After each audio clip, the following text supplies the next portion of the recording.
बहुत समय पहले मीनापुर के छोटे से शांति गांव में सीमा नाम की बहुत ही गरीब औरत अपने बेटे आर्यन के साथ एक छोटे से घर में रहती थी।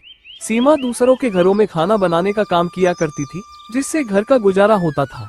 एक दिन सीमा आर्यन से कहती है, आर्यन बेटा, जा भानु भैया की दुकान से घर का राशन ले आ।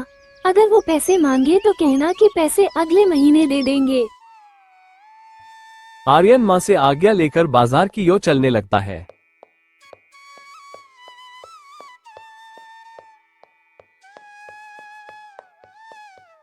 आर्यन भानु की दुकान पर राशन लेने पहुंच जाता है। वो भानु से कहता है, भानु भैया, माँ राशन मंगवाया था, लेकिन माँ कह रहे हैं कि पैसे अगले महीने दे दूंगा। भानु आर्यन को बहुत ही गौर से देखने लगता है, जैसे उसका कलेजा उससे मांग लिया गया हो। और भानु आर्यन से कहता है, देख भाई, तेरी माँ की पहले से ही बकाया है, पहले वह बकाया दो, फिर सामान मिलेगा। भानु की यह बात सुनकर आर्यन अपने घर की ओर चल पड़ता है और वो सोचने लगता है। आर्यन यह सुनकर मायूस हो गया और घर लौटते हुए सोचने लगा, मैं कितनी बदनसीब हूँ। माँ दिन रात मेहनत करती है, फिर भी हमारे पास 2 वक्त का खाना नहीं है। मुझे कुछ करना होगा ताकि माँ की मदद कर सकूं।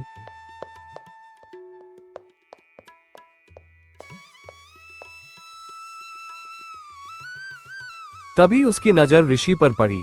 ऋषि ने आर्यन को पास बुलाया और बोले, क्यों उदास हो प्यारे बेटे? तुम्हें देखकर ऐसा लगता है जैसे तुम किसी बड़ी समस्या से जूझ रहे हो। आर्यन ने कहा, मुझे करीब एक सपना है कि मैं अपनी माँ की मदद कर सकूं, लेकिन दूसरों के घरों में जाकर काम करने पर भी इतना पैसा नहीं मिलता कि पूरे महीने का गुजारा हो जाए। मुझे समझ में नहीं आ रहा कि मैं क्या करूं। मेरी जिंदगी में आगे क्या होगा। ऋषि ने उत्तर दिया, तुम्हारे मन में जो सपना है वह एक दिन जरूर पूरा होगा। बेटा, तुम बड़े तकदीर वाले हो, तुम्हारा भाग्य बहुत अच्छा है। बहुत जल्दी ऐसा वक्त आएगा जब तुम्हारा भाग्य तुम्हारे साथ होगा। आर्यन ने कहा, लेकिन मैं तो केवल एक साधारण सा लड़का हूँ, मेरे पास तो साधन भी नहीं है और ना ही मैं कोई राजा हूँ, फिर हर किसी की जुबान पर मेरा नाम क्यों होगा? स्वामी, मैं समझ नहीं पा रहा हूँ कि आप क्या कहना चाहते हैं। माँ घर का राशन लेने भेजा था और भानु भैया ने राशन देने के लिए मना कर दिया। वह कह रहा है कि मैं तुम्हें और उधारी नहीं दे सकता, तुम पर पहले के ही बहुत पैसे हैं। इस संसार में हर एक व्यक्ति की कहानी अनोखी होती है और तुम्हारी कहानी अभी शुरू हुई है। इतना कहकर ऋषि वहां से चले जाते हैं। आर्यन को उनकी कोई भी बात समझ नहीं आती है और फिर आर्यन भी अपने घर चला जाता है। बेटा, तू खाली हाथ क्यों चला आया? मैंने तो तुझे घर का राशन लेने भेजा था। माँ, भानु भैया ने उधार राशन देने के लिए मना कर दिया है। वह कह रहे थे कि मैं तुम्हें और उधारी नहीं दे सकता, तुम्हारे ऊपर पहले के ही बहुत पैसे हैं। कोई बात नहीं बेटा, मैं आज मालकिन से पैसे लेकर आऊंगी, तू भानु का हिसाब कराना। जा, तू खाना खा ले। माँ, मैं खाना बाद में खाऊंगा, आप पहले मुझे एक बात बताओ। जब मैं रास्ते में आ रहा था तो मुझे एक रिसीवर मिले थे, वह कह रहे थे कि मैं बहुत तकदीर वाला हूँ, कुछ ही दिनों में हर किसी की जुबान पर मेरा ही नाम होगा। मैं तो उनकी बात समझ ही नहीं पाया। अगर तुम्हें कुछ समझ में आया हो तो तुम मुझे बताओ।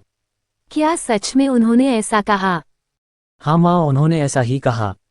बेटा, जब तेरा जन्म हुआ था तब भी एक ऋषि ने मुझसे कहा था कि यह तेरा बेटा बहुत भाग्यशाली है, बड़ा होकर यह राजकुमार बनेगा, लेकिन मैंने उनकी बात पर कुछ ध्यान नहीं दिया था। माँ, ये सब फिजूल की बातें हैं। भला एक गरीब माँ का बेटा राजकुमार कैसे बन सकता है? राजकुमार तो राजा का बेटा बनता है। तुम सही कहते हो आर्यन बेटा, लेकिन कभी कभी यह भविष्यवाणी सच भी हो जाती है। मैंने खुद अपनी आंखों से भविष्यवाणियों को सच होते हुए देखा है। हमारे गांव में नीता नाम की एक औरत ने एक बेटी और बेटे को जन्म दिया था। उन बच्चों की खुशी में नीता के पति महेंद्र ने आसपास के सभी गांव में दावत की थी। नीता भविष्यवाणी में बहुत विश्वास करती थी, इसलिए उसने अपने बच्चों का भविष्य पूछने के लिए एक ऋषि को बुलाया। उस ऋषि ने उससे कहा, मैं तुम्हें इन बच्चों का भविष्य नहीं बता सकता और तुम्हारे लिए भी यही बेहतर होगा कि तुम कभी भी इन बच्चों का भविष्य जानने की कोशिश मत करना, वरना तुम्हारा ये खुशहाल जीवन पल भर में दुख में बदल जाएगा। लेकिन ऋषिवर, ऐसा क्या है इन बच्चों के भविष्य में जो आप हमें बताना नहीं चाहते? हमने तो ऐसा कोई पाप नहीं किया है जिसकी सजा इन बच्चों को मिले। कितनी दुआओं के बाद ईश्वर ने हमें ये 2 जुड़वा बच्चे दिए हैं। कृपया करके आप मुझे बताएं, इन बच्चों के भविष्य में क्या लिखा है? ठीक है, अगर तुम अपने बच्चों का भविष्य जानना चाहती हो तो सुनो। तुम्हारा ये बेटा बड़ा होकर अपनी जुड़वा बहन से शादी करेगा। ऋषि की यह बात सुनकर नीता के होश उड़ गए। ऐसा कैसे हो सकता है ऋषिव, भला एक भाई अपनी बहन से कैसे शादी कर सकता है?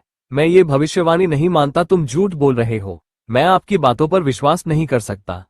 अगर बेटा तुम्हें मेरी बातों पर विश्वास नहीं तो कोई बात नहीं, जब समय आएगा तो तुम सब खुद देख लोगे। इतना कहकर ऋषिव वहां से चले जाते हैं। फिर सुनीता अपने पति से कहती है, नहीं, ये तो असंभव है। मेरे बच्चे आपस में विवाह नहीं कर सकते।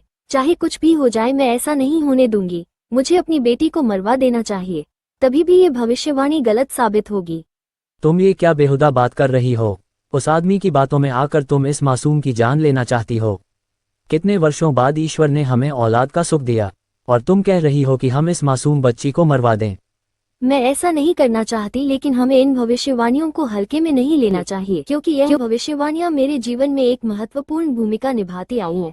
कई बार ऐसा हुआ है, जब मैंने इनकी अनदेखी की है तो मुझे इसका नुकसान उठाना पड़ा। हमें इन भविष्यवाणियों को गंभीरता से लेना चाहिए, क्योंकि यह सिर्फ शब्द नहीं है, बल्कि हमारे भविष्य के संकेत हैं। इसलिए इस भविष्यवाणी को नजरअंदाज करना हमारे लिए सही नहीं होगा। देखो नीता, हमें समझदारी से सोच समझकर ही कोई कदम उठाना चाहिए। बताओ अब हमें क्या करना होगा? तुम इस बच्चे को कहीं दूर ले जाकर मार दो। हमें ना चाहते हुए भी ऐसा करना ही होगा। इसी में हमारी भलाई है। अगर भविष्यवाणी सच हो गई तो अनर्थ हो जाएगा। ठीक है, जो आज तक किसी ने नहीं किया वह मैं करूंगा। अपने ही हाथों से अपनी बच्ची की जान लूंगा।